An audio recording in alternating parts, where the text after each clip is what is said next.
Hey Internet, I am at the Shrine of the Grotto of the Redemption. And I bet that unless you've been here before, I could give you a million guesses and you would never know where this was. I am in Iowa right now. There's a water feature out front and it's a little loud, so I'm trying to record in here while still being respectful. Basically, we are staying the night here pretty much on the front lawn of the place, and I was fully expecting to start this video tomorrow morning and show you everything, but the place is open 24 hours, so we couldn't help but come over and check it out, and it is so incredible. I had to just grab my camera and start showing you now. I think also some of the details might be more noticeable or better for the camera to pick up at night anyway, as opposed to when it's daylight out. So I'm gonna try and show you around best I can. Because it is night, it's gonna be a little hard to show you the scale of the place, but basically it's almost like a block and a half in size, and it's made up of different grottos, each showing a different part of Jesus's life. Yeah, let's get started. We can start in this one. The Shrine of the Grotto of the Redemption was built almost entirely by one man, a Catholic priest named Father Doberstein. This was the first grotto he built to fulfill a promise he made to the Virgin Mary after he survived a serious illness. And then he continued building for the next 42 years. He had gathered materials for decades, so the grottos are made of an enormous collection of precious stones, seashells, petrified wood, stalactites, geodes, agates. His intricate settings are everywhere you look. Apologies to any geologists who are watching this, and I just keep calling everything rocks. I am woefully unprepared to describe everything that are in these grottos. I should show you, this is at the entrance. These absolutely ginormous crystals. I don't want to touch them, but just for size reference, look at that. Insane. So from there, we're gonna go over here to the Garden of Eden. There's Eve. Look how ashamed she is. Adam, who can't believe this. It says Paradise Lost. There's also a couple different snakes throughout here. So there's one, there's his tail. He's wrapping around. This one looks like a little cartoony. But there's one on the other side as well. Over on the banister here. This one's a bit spookier.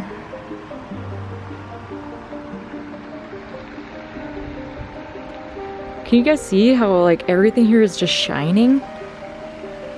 Oh, it's beautiful. I'm sure in the daylight too, it's gonna be shimmering if we have a sunny day.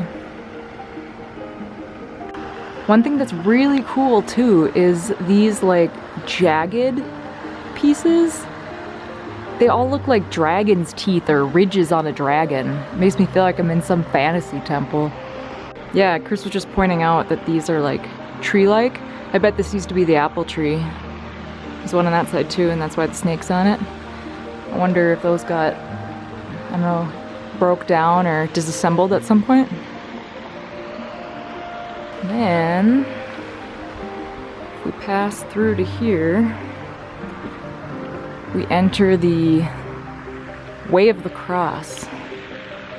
And all these have a different station of the cross on them, going all the way up there. Ending right here at this grotto. Wow, we're really going out of order, huh?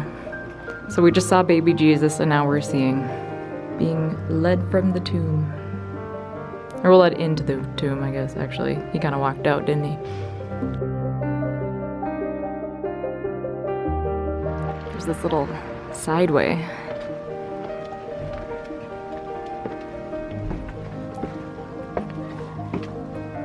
Oh, what's up over here?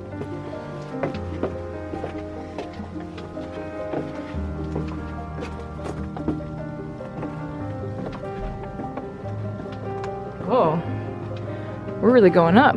We're going to the top of this thing? Whoa. Yes, we are. Oh, that's where we just were.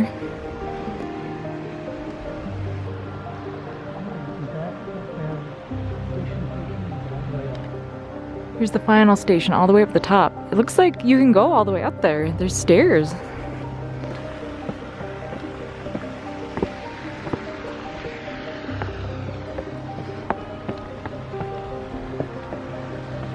Okay, I guess this is as high as you can get, but that's cool. They used real cloth up there, so it's blowing in the wind. Oh, it's so pretty!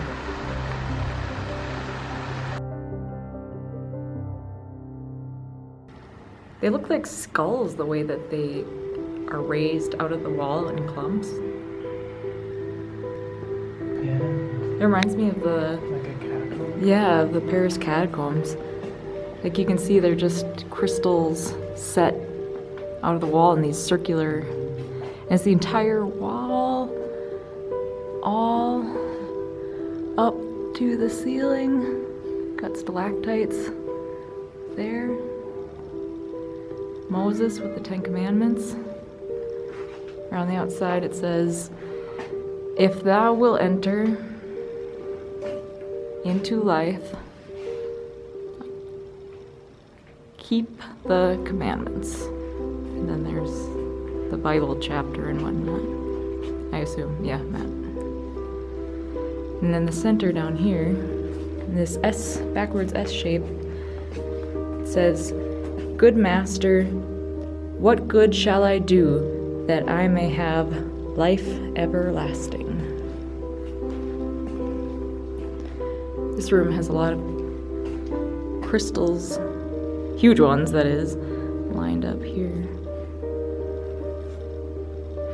But I mean, let's be real, this entire room is crystals. And I don't know who this guy is, but he made it in here, so I'm jealous.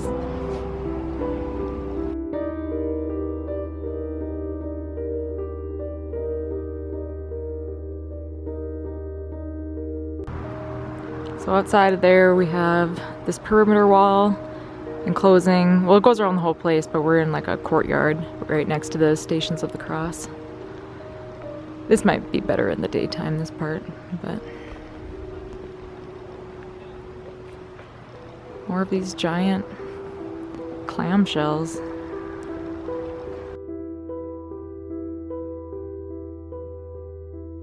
There's supposed to be 9. Okay guys, we went like majorly out of order here. Or I don't know, maybe there's no set walking order because pretty much everyone knows the story of Jesus, but yeah, he's in the manger over here even though we just saw him on the cross. And they have a little actual nativity scene house in here. It's a little more. We have these awesome cave-like hollows on either side. And then we also have the Sermon on the Mount here.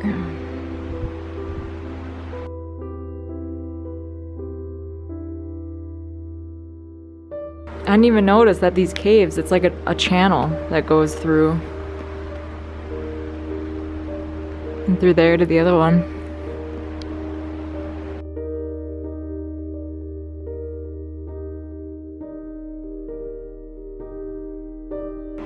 Another interesting seashell. So on all the corners there are these gates. And they look very Southeast Asian to me, like Cambodian almost. It reminds me of Angkor Wat, like a ruined temple almost. Except that's Christian. And now we're just back in that little walled garden area. Alright, we're just going to enjoy the rest of our night, kind of walking around. Maybe we'll hang out in one of these grottos for a while. But I will say goodnight and check in with you tomorrow because there is still a museum and the gift shop. And yeah, I'm sure things will look pretty different in the daylight too. So See you tomorrow. Good morning. I just got up a minute ago, but I had to come out here and look at our view this morning. I slept pretty good. So you can see now in the light, this is where we camped. It really is just like the front lawn. We woke up this morning to church bells ringing about 7. It was nice. Okay, so I got ready and got dressed, and we're gonna head back in and check things out in the daylight. Again, we actually already have been through it just a little bit, just because the restrooms are near there. Things really stand out, I think, at different times of the day here. Like last night, things were so sparkling, and then this morning you could really tell like all the colors standing out, especially like the pinks and purples, which I didn't notice as much last night. Luckily though, this morning I do have a walking tour pamphlet, so I can at least show you the right order. Anyway, yeah, hopefully it'll be a little more informed today.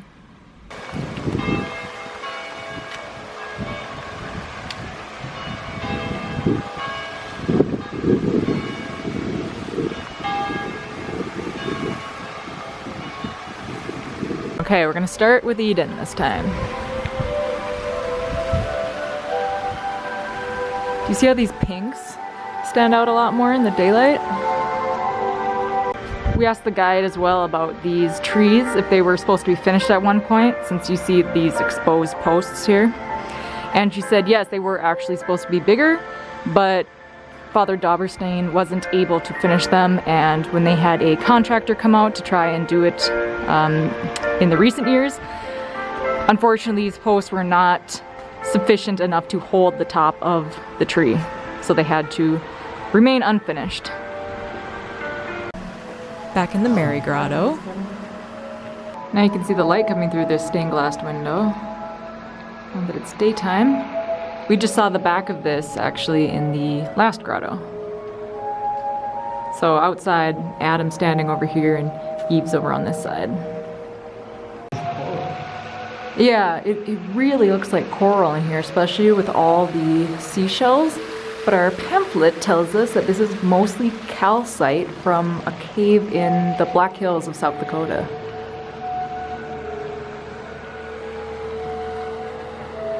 See, doesn't that look like coral? And we could be like underwater right now almost. Gorgeous.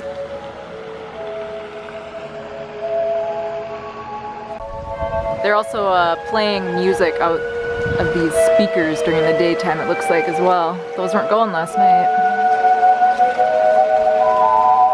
This is the third grotto, actually. We didn't realize it was one last night, but it's obviously Michael fighting the devil.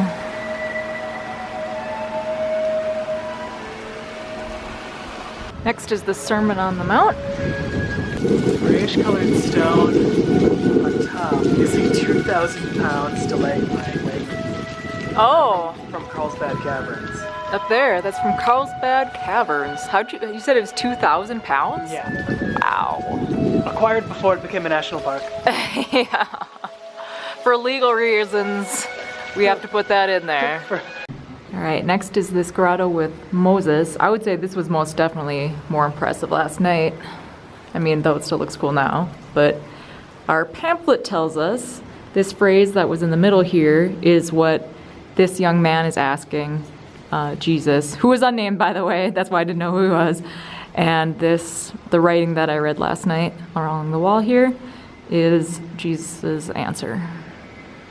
And we also learned that these stalactites were actually built to continue growing. There's a hole up there with a mixture of, I don't know, minerals and water, so that when snow and rain would come down, it would continue to grow them, and they would get even bigger. And then next we come to the Stations of the Cross.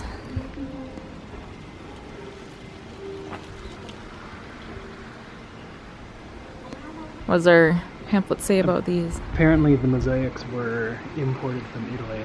Oh, really? Word must have gotten out by this point in the construction. The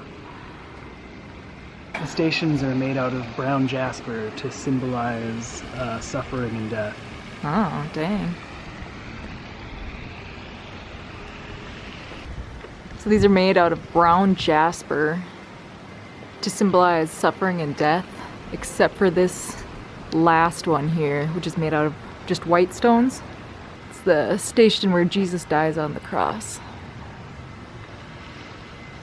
So last night when we were walking down this Stations of the Cross section, it kind of felt like they were weirdly out of order, because if you remember, we started down here and then the last station is Jesus dies on the cross, and then we had to go like all the way up to the top to see Mary taking him down, and then back down here was the them putting him in the tomb station. But actually, now that we're down in the daylight, it's pretty cool.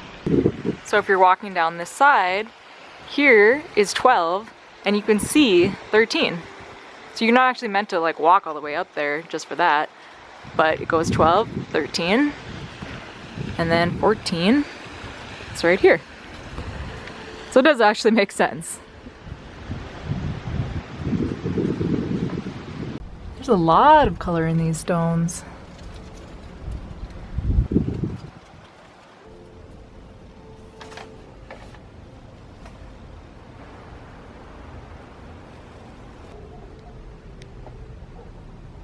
Remember, I was trying to show you guys this one last night, but it wasn't really, it's hard to see. Isn't that incredible? Like, just these 3 shells on top, I would be impressed, but they're like attached to this enormous one. So these colorful rocks that I have been showing, we found out the reason why they're that bright and colorful is because they're actually crayons melted down. I guess probably with glass, yeah. So that's why they look like that. Because during the Depression he had difficulty finding resources, so he had, I guess, local schools donate their crayons. Donate their broken crayons. The white calcite and purple fluorite near the tomb show the coldness of death and the reality of evil, while the bright colored ceiling symbolizes his victory over to sin and death.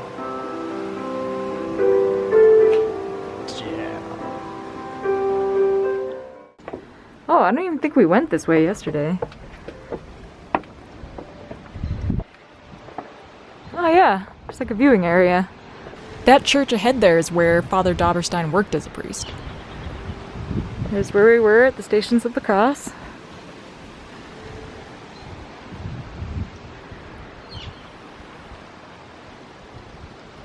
Look at all these pink ones. And purple. Oh, we've seen these in a couple different grottos, but these look so much like roses. I'm sure that's the intent, but it's a very cool effect. So we had noticed last night that there was this stairway that went to nothing. I wonder where these steps were like intended to go. Did they go somewhere, do you think, one time? And it's based off the phrase, you can't get to the stairway to heaven on a bed of roses. Because they're these rocks that also look like roses that I pointed out earlier.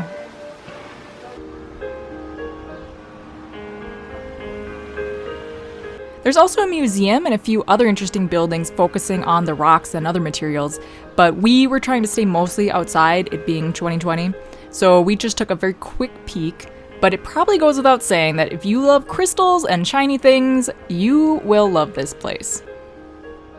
So there's one last grotto that we couldn't see because it's in the church, which is closed. It's the Christmas grotto. But you can see this postcard at least in the gift shop. Actually looks really nice. Alright, well that's the end of our time here. I'm standing next to a statue of the man who built it, Father Doberstein. And yeah, this was just an incredible place. I can totally believe it took them as long as it did to build it. And I hope that they can continue doing restoration so it stays out here. We made a donation ourselves. And yeah, I'll absolutely come back here. This is absolutely gorgeous. I would totally recommend coming at night. I think I might have even liked it better than the daytime. So I don't know, it was different vibes. So I guess if you're as obsessed with this as I am, maybe try and stay to see night and day. But yeah, my advice would be come during the night if you possibly can. So I will see you next time. I hope you enjoyed that. Bye!